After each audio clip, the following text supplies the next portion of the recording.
ഈ പുസ്തകത്തിൽ എഴുതി വെച്ചിട്ടുള്ള ഓരോ കാര്യങ്ങളും ഞാൻ മുഴുവനായിട്ടും വായിച്ചിട്ടില്ല, കുറച്ച് വായിച്ചു.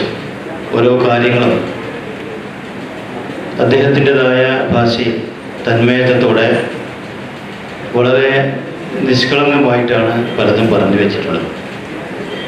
അവതാരികയിൽ തന്നെ അദ്ദേഹം എഴുതിയത് എനിക്ക് പലതും എഴുതാനുണ്ട്, പക്ഷേ അതൊക്കെ എഴുതി കഴിഞ്ഞാൽ ചിലപ്പോൾ ഞാനിവിടെ ഉണ്ടാകില്ല എന്നും അദ്ദേഹം പറഞ്ഞിട്ടുണ്ട്. അപ്പോൾ പലതും ഇനിയും എഴുതാനുണ്ട് എന്നുള്ളതാണ്. ഒരു പത്രപ്രവർത്തകൻ്റെ തുടക്കം, അതോടൊപ്പം ഒന്നുമില്ലാത്ത ഒരു മനുഷ്യൻ എന്തൊക്കെയോ നേടിയെടുത്തതിൻ്റെ ഒരു ചിത്രം അദ്ദേഹം വളരെ വ്യക്തമായി അദ്ദേഹത്തിൻ്റെ അവതാരികയിലൂടെ അദ്ദേഹം പറഞ്ഞിട്ടുണ്ട്. യഥാർത്ഥത്തിൽ ഒരു മനുഷ്യനെ സംബന്ധിച്ചിടത്തോളം അതൊരു മോട്ടിവേഷൻ തന്നെയാണ്.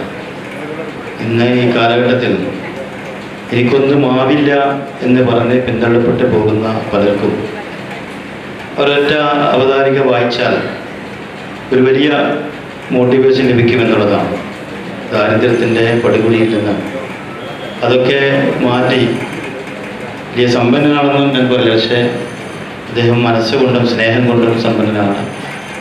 അതോടൊപ്പം ഒരുപാട് സുഹൃത്ത് ബന്ധങ്ങളൊക്കെ അദ്ദേഹത്തിന് ഉണ്ടാക്കാൻ സാധിച്ചിട്ടുണ്ട്. ആ രീതിയിൽ ഇന്ന് സമൂഹത്തിൽ ഇത് ആദരിക്കപ്പെടുന്ന, ബഹുമാനിക്കപ്പെടുന്ന ഒരു വ്യക്തിത്വമാകാൻ സാധിച്ചിട്ടുണ്ടെങ്കിൽ അത് എല്ലാവർക്കും സാധ്യമാകും എന്നുള്ളതാണ്.